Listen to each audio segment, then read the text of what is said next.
할렐루야. 오늘도 주의 예배로 함께 하시는 모든 성도님들을 주님의 사랑으로 축복하고 환영합니다.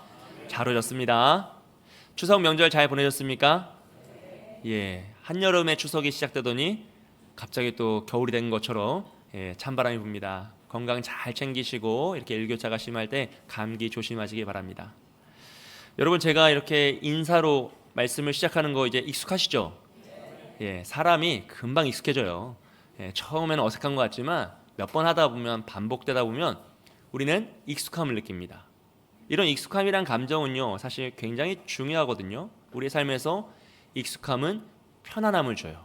그리고 편안함은 우리 마음에 안정감을 주죠.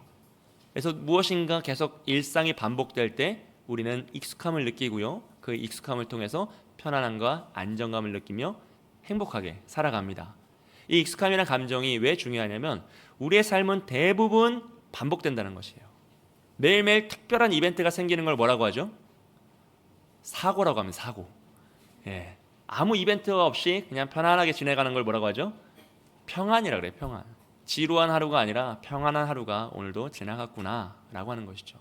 사실 우리의 일상이 그렇지 않습니까? 우리 특별히 직장을 다니시지 않는 여성분들의 경우에 아침에 일어나면 뭐 하시죠? 아침밥 차려서 자녀들 그리고 가족들 먹이고 또 남편 출근시키고 가족들 다 내보내면 이제 설거지하고 빨래하고 점심 먹고 설거지하고 청소하고 저녁 먹고 또 애들 좀 챙기다 보면 하루가 가요. 그리고 그 다음날 일어나면 또 아침을 해야 돼요. 이게 계속 반복이란 말이에요. 남성들도 크게 다르지 않습니다, 여러분. 직장 생활하시는 모든 분들은 대부분 그래요. 아침 일찍 일어나서 가기 싫은 직장에 갔다가 저녁이 되면 돌아오기 싫은 집으로 돌아와서 일상의 반복이에요, 여러분. 뭐 특별할 것이 없어요. 매일매일 반복이죠. 특히 젊은이들도 마찬가지입니다, 여러분. 뭐 특별한 연애하는 것 같고 자기들끼리 대단한 일을 하는 것 같지만 젊은이들의 연애를 살펴보면요, 뭐라죠? 둘이 만나가지고 밥 먹고 차 마시고 영화 봐요. 그 다음 날은 차 마시고 밥 먹고 영화 봐요. 특별한 날은 영화 보고 차 마시고 밥 먹어요. 아무것도 특별할 게 없어요. 자기들만 특별하지. 어차피 일상의 반복이란 건 계속되는 것이에요. 했던 일을 계속하고 반복하는 거죠. 그래서 인생은 1%의 하고 싶은 일을 위해 99%의 해야 할 일을 한다라는 그런 말이 있습니다. 물론 그 말이 잘못된 건 아니에요. 우리가 책임을 다해 살아가는 건 너무나 잘하는 행동이고 바른 행동입니다. 근데 문제는 이 익숙함에 우리가 너무 빠져들거나 이 익숙함의 함정에 빠져들면 우리의 마음속에서 이 익숙함이 편안함으로 바뀌고요, 편안함이 당연함으로 바뀌고 당연함은 우리의 마음에서 감사를 빼앗아간다는 거예요. 이 익숙함에는 가장 치명적인 단점이 있는데 그것은 바로 감사하는 마음을 빼앗아간다는 것입니다. 여러분, 우리 교회에 들어오시면 편안하세요, 안 편하세요? 편안하시죠. 이게 익숙함이에요. 우리 예배당만 생각해도 편안하잖아요. 사실 또 교회에 오는 길목에만 들어서도 다 왔다라는 그 마음의 안정감이 있으시죠. 이게 익숙함이 주는 큰 혜택입니다. 마음이 안정되고 편안하고 행복하죠. 그런데 이 익숙함만으로는 우리가 자칫하면 이 편안함이 감사를 빼앗아갈 수 있다는 것이죠. 이거 우리 다 누려봤던 거거든요. 이제 코로나 전에는 우리가 이렇게 모여서 예배하는 게 너무나 당연했어요. 그래서 익숙하고 감사하며 살아갔습니다. 근데 어느 날 이게 정말 특별한 것인가? 라는 생각을 잊어버리고 살아가죠. 그러다 코로나가 터져서 현장 예배를 드릴 수 없고 온라인 예배를 드렸을 때 여러분 어떠셨죠? 첫 온라인 예배를 드릴 때 우리는 다 눈물로 예배를 드렸어요. 내가 예배를 가고 싶은데, 교회를 가고 싶은데 가지 못하는 현실, 이 상황이 너무 슬프다. 우리가 함께 모이지 못하는 상황이 너무 슬프다라고 했어요. 그런데 그것도 한 두 달 지나니까 생각보다 편한 거예요. 다 같이 느꼈던 그 느낌입니다. 뭔가 시간도 좀 편하고 소파에서 앉아서 예배를 드리는 것도 생각보다 이게 쿠션도 좋고 소파를 잘 샀구나 하면서 옷도 편하고 그 익숙함에 젖어들고 나중에 어떻게 되죠? 감사가 사라져요. 소망이 사라져요. 그래서 아직도 그 익숙함의 함정에 빠져 온라인 가운데 계신 분들이 생각보다 많아요, 여러분. 이것이 익숙함의 함정이에요. 너무 좋은 것인데, 너무 편안하고 너무 안정감을 주는 것인데 거기에 잠식되면 감사가 사라지고요, 거기에 잠식되면 은혜가 사라지고 소망이 사라져요. 여러분, 부모의 은혜를 잊은 자녀들이 있습니다. 익숙함의 함정에 빠지는 것이죠. 하나님의 은혜를 잊는 우리의 모습이 있습니다. 익숙함의 함정에 빠진 것이에요. 이 익숙함의 함정에 빠진 세대들이 바로 오늘 말씀에 나오는 광야 1세대의 모습이죠. 광야 1세대, 출애굽했던 그 세대는요, 성경에서 가장 많은 기적을 체험했던 세대입니다. 그 누구도 이들보다 더 많은 기적을 체험하지 못했어요. 그들은 열재앙을 눈으로 목격하였고요, 피부로 맞아졌어요. 홍해가 갈라진 땅을 마른 땅으로 건넙니다. 만나와 메추라기를 먹으며 살았고요, 구름 기둥과 불 기둥의 인도함을 받으며 그 광야길을 걸어갔어요. 여러분, 광야는요, 사람이 살 수 없는 땅이었어요. 음식이 없고 마실 물이 없고 너무 뜨겁고 농사를 지을 수 없는 땅이었기 때문에 사람이 생존하지 못합니다. 그런데 하나님께서는 그들을 그 길에서 먹이시고 입히시고 보호하셨어요. 심지어 옷과 신발이 닳지 않았다 그랬어요. 40년 동안 옷 한 벌이면 털고 입으면 되는 거예요. 그냥 늘 새 옷이에요. 그 놀라운 기적으로 살아갔습니다. 그런데 그 놀라운 기적이 매일매일 반복되자 익숙해졌어요. 매 순간순간 다 채워지자 편안해졌어요. 그래서 어느 날 감사가 사라지고 원망과 불평이 나오기 시작합니다. 그래서 그들은 정말 위대한 세대였어요. 기적의 세대입니다. 애굽을 무너뜨린 하나님의 민족이었습니다. 그런데 그들은 모두 심판받아 광야에서 죽고 마는 초라한 세대가 돼요. 심판의 세대가 되죠. 도대체 무엇 때문에 그 위대한 기적의 세대가 이렇게 초라한 심판의 세대가 되었습니까? 바로 그들이 익숙함의 함정에 빠져 감사를 잊어버렸기 때문입니다. 사랑하는 여러분, 익숙함은 우리를 이렇게 초라하게 만듭니다. 비참하게 만들어요. 그래서 오늘 말씀을 통해서 이 익숙함의 함정이 무엇이고 우리가 얼마나 조심해야 되는지 함께 살펴보기를 소원합니다. 오늘 말씀의 배경은요, 40년 광야 생활이 끝나가는 시점이에요. 14절 말씀에 보시면 여호와의 전쟁기라고 표현합니다. 즉 광야 생활이 끝나고 가나안을 정복하기 위한 전쟁이 시작되기 직전의 시점입니다.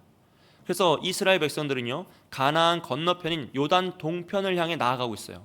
근데 그 요단 동편을 가기 그 길목에 에돔이라는 나라가 있는데, 이 에돔을 거쳐서 가로질러 가면 너무 빠르게 좋은 길로 가는 거예요. 도시를 지나가니까 얼마나 행복하겠습니까? 그동안 40년 동안 광야에 있었는데 저 도시를 지나갈 수 있다면 맛있는 음식도 있을 것이고 물도 있을 것이고 편안히 쉴 수 있는 곳도 있을 텐데 라는 마음으로 모세가 사람을 보내어서 에돔 왕에게 요청합니다. 우리가 에돔을 가로질러 갈 수 있도록 허락해달라. 물을 마시면 물값을 낼 것이고 음식을 먹으면 음식값을 낼 것이니 걱정하지 말고 우리는 좌로나 우로나 치우치지 않고 오직 에돔을 가로질러 가나안 동편으로만 가겠다. 이것을 허락해달라 그랬어요. 그랬더니 에돔 왕이 허락을 했겠습니까? 안 했겠습니까? 당연하죠, 여러분. 여러분, 이 수많은 민족이 한 나라의 가운데를 지나간다면 그건 너무나 위험한 일이잖아요. 만약 그들이 중간쯤 서서 반역을 한다면 어떡하겠습니까? 원수가 된다면 어떡하겠어요? 정말 큰일이 나는 거죠. 그래서 에돔은 거부했습니다. 안 된다고. 근데 하나님도 이스라엘에게 에돔 땅을 침범하지 말라고 하세요. 왜냐하면 에돔은 야곱의 형 에서의 땅이었기 때문에 이스라엘에게 허락하신 땅이 아니었어요. 그래서 그 좋은 길을 놔두고 옆으로 핑 둘러서 어려운 길로 가려고 하니 이스라엘 백성들의 마음이 상했던 거죠. 편하고 좋은 길이 눈에 보이는데 그 길을 걷지 못하고 힘들고 험한 길로 먼 길로 돌아가려고 했더니 이스라엘 백성들의 마음이 상했습니다. 4절 말씀을 보시면요, 길로 말미암아 백성의 마음이 상하니라 라 그래요. 여기서 마음이 상하다라는 표현은 짧다라는 뜻이에요. 즉 마음이 짧아졌다는 거죠. 인내할 수 없는 거예요. 이 어려움을 견딜 수 없는 겁니다. 그래서 마음이 짧아진 상태로 그들이 하는 행동은 늘 불평과 불만이에요. 모세를 찾아와서 하나님과 모세를 원망합니다. 그리고 이스라엘 백성들이 하나님을 원망할 때 꼭 나오는 단어가 있는데요, 그것은 바로 애굽이에요. 하나님의 대적자 역할을 하는 것이 애굽이거든요. 그 애굽을 꺼내서 뭐라고 하냐면, 우리를 왜 애굽에서 구출해내서 이 고생을 시키냐, 이 힘든 땅에서 왜 우리를 죽게 하냐, 우리가 애굽에 있었다면 훨씬 좋았을 텐데, 맛있는 것도 먹고 편히 쉬면서 더 행복했을 텐데 왜 우리를 이 어려운 땅으로, 이 광야를 이끌어내서 이 고생을 시키냐라고 40년 동안 끝없이 불평합니다. 끝없이 불평해요. 마음에 안 드는 일이 있을 때마다 계속 불평하고 원망했어요. 그런데 오늘 말씀에는 조금 더 특별하고 조금 더 심각한 불평이 나와요. 그것은 바로 이 하찮은 음식이에요. 그리고 5절 말씀을 보면요, 그들이 먹을 것도 없고 마실 것도 없다라고 하면서 마지막에 우리 마음이 이 하찮은 음식을 싫어하노라 라고 고백해요. 이 하찮은 음식은 무엇입니까? 바로 만나예요. 만나. 하늘에서 하나님이 내려주신 기적의 음식입니다. 사람이 만든 것이 아니고요, 자연현상이 아니고요, 기적으로 하나님이 내려주신 그 만나예요. 40년 동안 매일 먹었고요, 오늘 아침에도 먹은 바로 그 만나입니다. 그런데 그것을 이스라엘 백성들은 뭐라고 하죠? 하찮다라 그래요. 너무 기적이 반복되다 보니, 매일 아침 기적이 눈앞에 쌓이다 보니 그것을 하찮게 여기며 하나님을 조롱하고 있는 것이 이스라엘의 모습입니다. 여러분, 이것이 바로 익숙함의 함정이에요. 익숙함은 너무 좋은 감정이고 우리를 편안하게 하지만 그 익숙함에 빠져버리고 익숙함에 잠식되면요, 감사가 사라져요. 감사가 사라지면 매일매일 나의 삶 속에 하늘의 음식이 내려와도 그것을 하찮게 여겨요. 매일 기적으로 우리가 생존을 하여도 그것을 하찮게 여깁니다. 사랑하는 여러분, 오늘 우리의 모습은 어떠합니까? 혹여나 우리도 이 하찮게 여기는 마음이 있지 않습니까? 익숙함의 함정에 빠져버려서 우리의 매일매일 하루의 일상이요, 늘 기적이고 늘 축복인데 지긋지긋한 하루가 되는 거예요. 여러분, 내일 아침에 일어나서 회사로 나아가시는 발걸음을 생각해 보세요. 갑자기 막 힘이 나십니까? 쉽지 않죠. 쉽지 않습니다. 일터로 나아가는 건 쉬운 일이 아니에요. 그런데 그것이 우리에게 익숙함의 함정에 빠지면요, 또 하루가 시작됐구나, 또 한 주가 시작됐구나, 지긋지긋하다라가 되는 거예요. 사랑으로 묶어주신 가족이요, 몸이 건조하고 짐이 돼버리는 거예요. 너 때문에 내가 이렇게 힘들게 산다가 되는 거죠. 하나님께 예배하는 이 예배가요, 이 거룩한 은혜의 예배가 무감각한 예배가 돼버리고요, 찬양 소리는 소음이 되고 기도는 하찮게 됩니다. 여러분, 익숙함의 함정에 빠지면 우리도 이스라엘의 모습을 벗어날 수 없어요. 누구나 그렇습니다. 그래서 부모의 은혜를 잊을 때도 있고 하나님의 은혜를 소홀히 여기며 이 예배 자체를 우습게 생각하는 모습이 우리 모습 속에 있을 수 있다는 것입니다. 사랑하는 여러분, 바라기는 여러분의 내일이, 여러분의 월요일이 지긋지긋한 하루의 시작이 아니라 하나님과 동행하시는 기적의 하루가 되기를 축복합니다. 하나님과 동행하시는 그 축복의 하루가 되시기를 주님의 이름으로 축복드립니다. 그렇게 불평하는 이스라엘을 향하여서요, 하나님은 잠시 당신께서 하셨던 그 보호의 손을 떼버리세요. 눈에 보이지 않던 그 보호의 손을 떼버리시자 어떤 일을 하느냐? 6절 말씀입니다. 여호와께서 불뱀들을 백성 중에 보내어 백성을 물게 하심으로 라고 했어요. 많은 이들이 죽습니다. 이 말씀을 오해하면 하나님 불뱀을 막 보내가지고 백성들을 다 물게 한 것처럼 보이지만 사실은 그렇지 않아요. 원래 이스라엘이 있었던 그 광야라는 땅은요, 신명기 8장 15절에서 이렇게 설명합니다. 우리 함께 읽습니다. 시작. 너를 인도하여 그 광대하고 위험한 광야 곧 불뱀과 전갈이 있고 물이 없는 간조한 땅을 지나게 하셨으며 또 너를 위하여 단단한 반석에서 물을 내셨으며. 아멘. 무슨 말입니까? 원래 광야는 불뱀과 전갈이 가득한 땅이에요. 그곳은 사람이 살 수 없는 땅입니다. 그런데 하나님께서 그 불뱀들이 이스라엘 백성을 무는 것을 허락하지 않으셨기 때문에, 지금까지 보이지 않는 손으로 그것을 보호하셨기 때문에 불뱀들이 못 물고 있었던 거죠. 그런데 잠시 그들이 하찮은 음식이라 하며 하나님을 조롱하자 그 보호의 손길을 빼버리시는 거예요. 그러자 어떻게 됩니까? 기다렸다는 듯이 그 불뱀들이 이스라엘 백성들을 물기 시작하는 거죠. 여러분, 결국 하나님이 보호하지 않으시면 우리 그 누가 자신의 생명을 지키며 건강을 유지하며 이런 일상의 삶을 살아갈 수 있겠습니까? 여러분, 오늘 우리의 일상을 한번 되돌아보세요. 하나님의 은혜와 하나님의 기적이 얼마나 많을까요? 보이지 않는 그 하나님의 손이 얼마나 우리를 지키고 이끄시며 도우고 계실까요? 우리가 우리의 힘으로 지킬 수 있는 것이 아무것도 없어요. 오늘 아침 눈을 뜨는 것을 우리의 힘으로 했겠습니까? 오늘 아침 태양이 뜨는 것을 우리의 힘으로 했겠습니까? 오늘 아침 두 발로 걸어 나와 이렇게 찬양하며 고백할 수 있는 것을 우리의 능력으로 했겠습니까? 여러분, 하나님이 도우시지 않으시면 아무것도 할 수 없는 것인데, 이 익숙함의 함정에 빠지면 그 모든 것이 너무나 당연한 것이 되고요, 감사가 사라지고 불평이 나올 수 있다는 것입니다. 사랑하는 여러분, 우리의 일상이 가장 큰 축복인 줄 믿습니다. 오늘 우리의 이 일상이 가장 큰 기적입니다. 그렇게 불뱀에 물려 죽어가던 이스라엘 백성들은요, 다시 모세를 찾아와 회개합니다. 우리가 하나님과 당신에게 범죄하였다 회개합니다. 그래서 모세는 하나님께 기도하고요, 하나님은 불뱀을 만들어서 장대 위에 달라 그러세요. 그리고 그것을 쳐다보는 자는 다 살리라라고 말씀합니다. 그래서 모세는 놋뱀을 만들어서 장대 위에 달고요, 사람들에게 쳐다보라 그래요. 그리고 그것을 보는 자는 다 살아났습니다. 죽음에서 생명으로 바뀌는 것이죠. 그 놋뱀 사건은 결국 십자가 달리신 예수 그리스도를 우리가 바라볼 때 죽을 수밖에 없는 우리지만 하나님께서 우리를 구원하여 주신다, 죽음에서 생명으로 바꿔주신다는 상징을 나타내는 것이죠. 그렇게 놋뱀을 만들어 장대를 달고요, 사람들은 죽음에서 다시 회복의 역사를 맞이하게 됩니다. 여러분, 오늘 말씀을 통해 우리가 익숙함의 함정을 살펴보기 원해요. 여러분, 이스라엘 백성들이 처음에 애굽을 나왔을 때 얼마나 기뻤을까요? 노예로 살던 이들입니다. 한평생 자유를 느끼지 못했어요. 근데 자유인으로서, 승리자로서 그 강대국 애굽을 무너뜨리고 나왔을 때 얼마나 감격했을까요? 홍해가 갈라지고 그것을 마른 땅으로 건널 때요, 얼마나 놀라고 얼마나 하나님의 영광을 찬양했을까요? 하나님의 그 불기둥과 구름기둥을 만났을 때요, 얼마나 머리를 조아리며 하나님께 감사의 예배를 드렸을까요? 그런데 그것이 매일 매 순간 반복되자 익숙해지고요, 당연해지고요, 감사가 사라져요.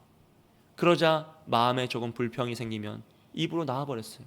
너무 덥다, 너무 목마르다, 너무 배고프다, 애굽으로 돌아가고 싶다.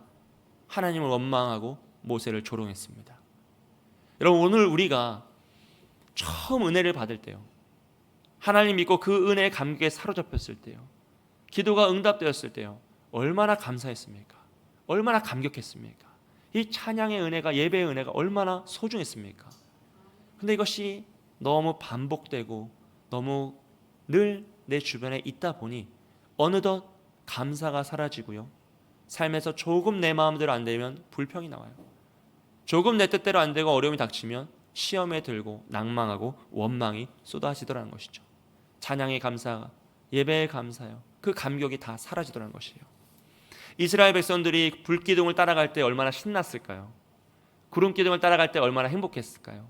그 구름기둥이 그 뜨거운 태양을 막아주고 그 불기둥이 그 추위를 막아줄 때 얼마나 마음이 편안했을까요? 그런데 너무나 반복되고 익숙해지니 오늘 이 시간 구름기둥이 여전히 자신들 눈앞에서 그 길을 인도하고 있는데 그 길이 마음에 안 든다고 불평을 하는 거예요. 구름기둥이 여전히 눈앞에 있는데 자신들을 40년 동안 이끌었던 그 하나님의 역사가 지금 눈앞에 살아 숨쉬는 기적으로 있는데 그 길이 조금 마음에 안 들자 불평하며 하나님을 조롱하고 있습니다. 여러분, 우리가 인생의 갈림길에서 얼마나 간절하게 기도하셨어요? 얼마나 간절하게 하나님의 뜻을 구하셨습니까? 근데 조금 인생을 살다 보니 실력이 쌓이고 경력이 쌓여서 이제는 하나님의 말씀보다 내 생각과 내 뜻이 우선될 때가 많아요. 내 경험을 더 신뢰하며 이 길이 맞지, 이 방법이 맞지라고 생각하며 기도하지 않고 내 인생을 결정할 때가 얼마나 많습니까? 여러분, 이스라엘 백성들이요, 만나를 처음 먹었을 때 얼마나 놀랐을까요? 너무 놀라서 이 만나라는 이름이 이게 뭐냐는 뜻이에요. 너무 놀란 나머지 야, 이게 뭐냐 신기해서 만나라고 지었어요. 그리고 그것을 40년 먹었어요. 이게 뭘까? 40년이 지나도 이해할 수 없죠. 기적입니다. 그런데 그것을 매일매일 반복하여 먹다 보니 너무 익숙해져서 감사가 사라지고 이 하찮은 음식을 우리가 싫어하노라라고 고백하는 거죠. 여러분, 그들은 40년 동안 자연현상이 아니라 인간의 노력이 아니라 기적으로 생존했습니다. 그 누구도 아니에요. 오직 하나님의 기적으로, 하나님의 축복으로 그 사람이 살 수 없는 땅에서 생존하고 번성하고 잘 살아왔는데 이것이 계속되자 익숙함의 함정에 빠져서 감사는 사라지고 원망과 불평과 조롱이 생기더라는 것이죠. 여러분, 오늘 우리 모습 속에 이 모습이 없습니까? 과연 없다라고 말할 수 있겠습니까? 너무나 익숙한 나머지 가족이, 건강이, 교회가, 나의 삶의 터전이, 나의 믿음의 동역자들이 하찮게 여길 때가 있어요. 내가 너무 중요해진 나머지, 내 감정이, 내 생각이 너무 중요해진 나머지 하나님보다 더 우선되어서 너무나 큰 축복인데, 너무나 큰 은혜인데 이것을 너무나 소홀히 여기고 감사가 사라질 때가 있다는 것이죠. 하지만 여러분, 하나님께서 보호하심의 손을 떼니까 어떻게 됩니까? 이스라엘 백성들 불뱀에 물려 죽어버려요. 너무나 초라해지는 거죠. 너무나 비참해지는 겁니다. 마찬가지로요. 만약 하나님께서 우리의 인생에서 당신의 보호하심의 손을 잠시 떼시면요, 우린 절망 가운데 쓰러질 수밖에 없어요. 우리는 아무것도 할 수 없는 존재입니다. 그렇기 때문에 우리는 이 이스라엘 백성들의 무지한 모습을 통해 우리의 모습을 되돌아보고 이 익숙함의 함정에 빠지지 않기 위하여서 애쓰고 노력을 해야 하는 겁니다. 할렐루야. 사랑하는 여러분, 우리가 오늘 하루를 건강히 살아가기 위해 얼마나 많은 기적이 필요할까요? 우리가 생각하고 두 발로 움직이고 말할 수 있는 것을 위해서 얼마나 많은 기적이 필요할까요? 이 자연현상이 운영됨에 있어서 얼마나 많은 기적이 필요하겠습니까? 오늘 우리에게 허락하신 이 모든 기적을 기적으로 인정하고 하나님께 감사할 수 있는 우리가 되기를 소원합니다. 오늘 이 말씀을 통해서 함께 이 지혜를 배우기 원하는데요, 첫째로 우리가 익숙함의 함정에 빠지지 않기 위해서는요, 기적을 기적으로 인정할 수 있어야 됩니다. 여러분, 우리는 기적을 너무 추상적으로 생각해요. 그럴 수 있지, 하나님이 그러지 못하시면 안 되지 라고 생각합니다. 근데 기적을 좀 객관화하고 잘 생각해 봐야 돼요. 여러분, 이스라엘 백성들이 홍해를 마른 땅으로 건넌 걸 다 믿으시죠? 예, 이건 기적이거든요. 그렇다면 홍해가 얼마나 갈라져야 될까요? 이스라엘 백성들이 다 건너려면 어느 정도 갈라져야 되겠습니까? 장정만 60만 명이었어요. 그리고 4인 가족, 정말 최소로 잡았을 때 4인 가족이 240만 명 정도 되죠. 그런 사람들이, 그 큰 민족이 홍해를 건너려면 어느 정도 갈라져야 될까요? 이게 우리의 상상력을 이집트 왕자라는 그 영화가 다 망쳐놨어요. 이집트 왕자 보시면 어떻게 갈라져요? 바다가 촥 갈라지고 요만큼 갈라지고 오솔길로 사람들이 막 이렇게 걸어간단 말이에요. 그렇게 걸어가면 몇십 년 걸려요. 가다가 죽어요. 저희가 이제 이용하는 경부고속도로 있으시죠? 다 아시죠? 이제 상행선 하행선 8차선이죠. 4차선 4차선 합쳐서 8차선. 이 넓이가 26m입니다. 그 26m에 240만 명의 사람들 줄 세우는 거예요. 좌우 간격을 1m, 그리고 앞뒤 간격을 1.5m로, 짐이 있으니까 1.5m로 타타닥 줄을 세우면, 쭉 줄을 세우면 어느 정도 나오냐면 138km가 나와요. 서울에서, 우리 교회에서 대전까지 거리입니다. 직선거리. 그럼 그렇게 사람들이 쭉 줄을 서가지고 척척척척 걸어서 홍해를 건너면 얼마나 걸릴까요? 몇 달 걸려요. 몇 달. 우리가 대전까지 걸어간다고 생각해 보세요. 가다가 굶어 죽어요. 그럼 홍해가 어떻게 갈라져야 됩니까? 가로로 138km가 갈라져야 되는 거예요. 그러니까 눈앞에 바다가 사라져야 되는 거예요. 그래야 이 많은 군중과 무리가 한 번에 일제히 도하에서 홍해를 건널 수 있는 것이고, 애굽의 군대들도 전차를 끌고 거기에 들어올 수 있는 거죠. 여러분 같으면 이런 오솔길 바다가 있는데 거기로 전차 타고 가겠습니까? 아무도 안 가요. 눈앞에 바다가 완전히 사라져야 애굽인들도 뛰쳐올 수 있는 것이고, 이스라엘 백성들도 한 번에 건널 수 있는 겁니다. 그래서 이게 기적인 거죠, 여러분. 사람의 생각으로는 불가능한 겁니다. 여러분, 이스라엘 백성들이 만나를 먹었다고 하잖아요. 그럼 하루에 그 만나의 양이 얼마나 필요할까요? 한 사람이 한 오멜을 먹어요. 한 오멜은 2.2리터예요. 1리터를 1kg로 통상적으로 계산하니까 이 양을 계산해 보면요, 이제 남자만 장정 60만 명만 먹는데 하루에 132만 리터가 필요합니다. 132만 리터고 40년 동안 먹었으면 192억 7,200만 리터예요. 이걸 이제 뭐 우리는 감이 안 오잖아요. 그러면 하루에 이제 새벽에 오니까 이제 쿠팡 로켓 배송으로 이제 1톤 트럭 1,320대가 매일 오는 거예요. 매일 로켓 배송으로. 그리고 전체가 먹을 거면 5,800대가 매일 오는 거예요. 안식일은 2배 오니까, 안식일 전날엔 2배 오니까 16,000대가 오는 거예요. 말이 안 되는 거죠. 이게 매일 40년 반복됐어요. 그러니까 인간의 힘으로는 불가능한 것이고, 누구나 다 알았어요. 이 사실을, 이게 기적이다. 그들의 생존 자체가 놀라운 기적이라는 것을 애굽인도 알았고, 가나안 사람들도 알았고, 온 세상이 알았습니다. 근데 누구만 몰라요? 이스라엘 백성들만 몰라요. 자신들이 기적의 산물인 것을 그들만 몰라서 불평하고 원망하고 하나님 앞에 떼를 쓰는 거죠. 여러분, 오늘 우리가 건강하게 살아가는 이 하루요, 통계상 사람의 정신과 신체를 한순간에 무너뜨리고 정상적인 삶을 살 수 없게 하는 질병이 3만 가지가 넘어요. 3만 가지요. 우린 코로나밖에 모르니까 마스크 쓰면 해결될 줄 알지만 그렇지 않습니다, 여러분. 우린 지금 굉장히 위험한 상황 가운데 처한 거예요. 우린 누구나 다 알아요. 우리가 죽지 않을 걸. 하지만 누구나 다 합니다. 우린 언제나 죽을 수 있습니다. 왜냐하면 질병이, 우리 눈에 보이지 않는 질병이 그렇게 많아요. 그런데 누구도 우리는 오늘 집을 나서며 가족에게 꼭 살아서 저녁에 다시 만나자. 정말 우리 꼭 질병에 걸리지 말고 꼭 살아서 이 저녁에 우리 집에서 다시 안전하게 만나자라고 인사하신 분이 있습니까? 없습니까? 없어요. 왜 그렇죠? 우리는 하나님이 보이지 않는 손으로 우리를 지키실 거라 확신해요. 이것이 어제까지도 연결되었고 오늘도 지키실 것이고 신실하신 하나님께서는 앞으로도 지키실 것을 믿기 때문이죠. 정말 중요한 믿음입니다. 그런데 그 믿음이 그 당연시 여기는 마음에 익숙함에 젖어들면 어떻게 된다고요? 감사함이 사라진다고. 그래서 오늘 우리가 하루를 살아가는 것이 기적인데 그 기적을 기적으로 인정하지 않으면요, 감사할 수 없어요. 여러분, 우린 예배할 수 없는 자들이잖아요. 우린 감히 죄인인지라 하나님 앞에 나올 수 없어요. 만약 이 시대가 구약 시대였잖아요. 우린 벌써 다 죽었어요. 제가 제일 먼저 죽어요. 다니셨으니까. 그냥 바로 직결 심판이에요, 죄 있는 자는. 근데 우리가 예수 그리스도께서 십자가에 달리심으로 우리를 구원하셨고 예배할 수 있는 특권을 주셨기 때문에 오늘 이렇게 예배할 수 있는 거죠. 예배 자체가 기적인 거예요, 여러분. 그래서 예배를 통해서 내가 은혜를 받고 소원이 이루어지는 게 중요한 게 아니고요, 예배 드릴 수 있는 것 자체가 기적이 될 때 우린 진정한 예배의 은혜를 누리는 것이죠. 사랑하는 여러분, 오늘 우리에게 허락된 모든 기적이 진정한 기적으로 누려지시길 주님의 이름으로 축복드립니다. 오늘 나의 하루가, 내가 드린 이 예배가 우리의 가족이, 우리의 동료들이 나의 삶의 터전이 하나님의 기적임을 인정하시는 저와 여러분이 되시길 주님의 이름으로 축복드립니다. 둘째로요, 우리가 기억해야 될 것은 불편한 것을 불편한 것으로 인정해야 한다는 것이죠. 여러분, 하나님의 기적을 기적으로 인정하는 것만큼 중요한 것이 죄를 죄로 인정하는 것이에요. 우리는 죄인인지라 죄가 편해요.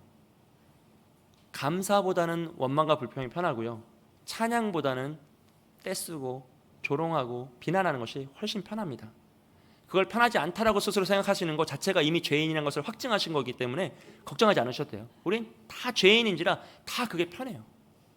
그래서 여러분, 우리가 함께 모여가지고 누군가를 막 물어뜯으면 기분이 좋아요, 안 좋아요? 좋잖아요. 그래서 그 자리를 못 벗어나잖아요. 내가 자리를 비키면 나 또 물어뜯길까 봐 다 같이 계속 물어뜯는 거예요. 사람 다 그래요, 여러분. 아무도 거기서 벗어날 수 없습니다. 그런데 우리는 본래 하나님의 형상대로 창조되었어요. 그래서 죄를 싫어하고 죄를 미워하고 죄를 경멸하는 존재로 창조되었습니다. 죄가 불편한 게 원래 맞는 거예요. 잠시 우리가 죄의 노예가 된 상태이기 때문에 그 죄의 노예, 그 근성 때문에 죄가 편안한 것처럼 속고 있는 겁니다. 하지만 여러분, 우리는 하나님을 믿음으로, 예수 그리스도를 믿음으로 하나님의 자녀가 되는 권세를 받은 줄 믿습니다. 그렇기 때문에 이미 우리의 신분은 바뀌었어요. 그래서 우리는 죄를 싫어해야 돼요. 죄를 미워야 됩니다. 죄가 익숙한 것은 속임수예요. 여러분 마음속에 죄가 익숙하시다면요, 속고 계신 거예요. 그래서 그것을 끊어내셔야 돼요. 나의 힘으로 할 수 없으니 주여 나를 도우소서. 기도하시면서 이 죄가, 내 삶에 있는 모든 죄가 다 끊어질 수 있도록, 내 삶 속에 있는 그 작은 죄들 있잖아요, 작은 불평, 작은 미움, 작은 다툼, 그 작은 것들이 우리를 어디로 끌고 갑니까? 익숙함의 함정으로 끌고 가서 결국 죄를 사랑하게 만드는 거죠. 그래서 그것을 끊어내셔야 돼요. 하나님을 힘입으셔서 그 죄를 끊어내십시오. 죄는 나에게 익숙한 것이 아니고 불편한 것이라는 것을 인정하시고 그 불편함을 느끼세요. 그 불편함을 외면하지 마십시오. 아, 너무 불편한데, 이런 내 마음이, 이런 죄를 짓는 내 모습이 너무 불편한데 어떡하지? 주여 나를 도우소서라고 회개하며 그 익숙함에서, 함정에서 벗어나시는 저와 여러분이 되시길 주님의 이름으로 축복드립니다. 마지막으로 우리가 익숙함의 함정에 빠지지 않기 위해서는요, 오직 예수 그리스도를 바라보아야 합니다.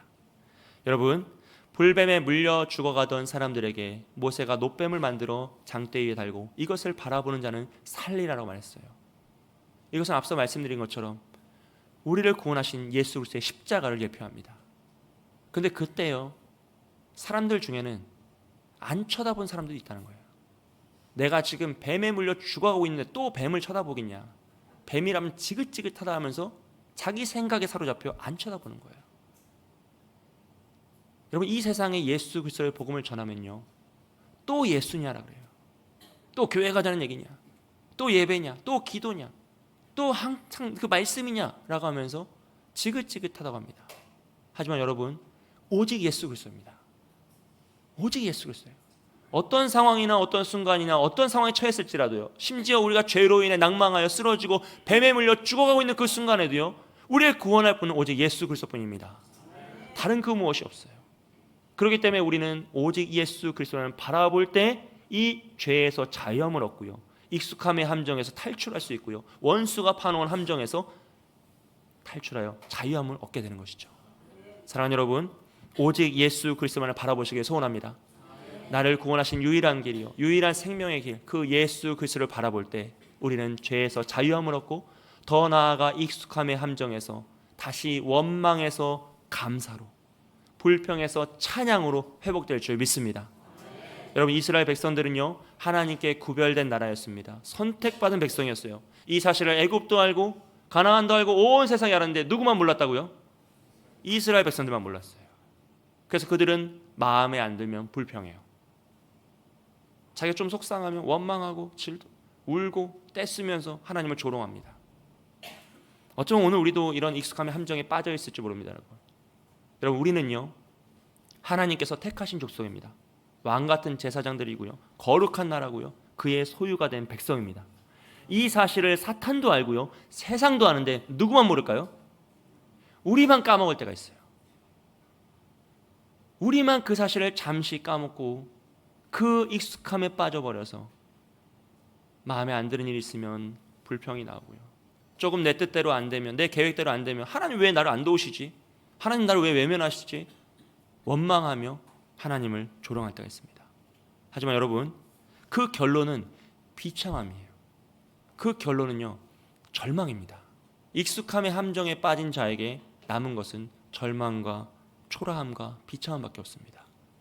그래서 우리는 반드시 예수 그리스도를 바라봄으로써 죄를 끊어내고 기적을 기적으로 인정하는 그 믿음의 삶을 통해 이 익숙함의 함정에서 탈출해야 됩니다.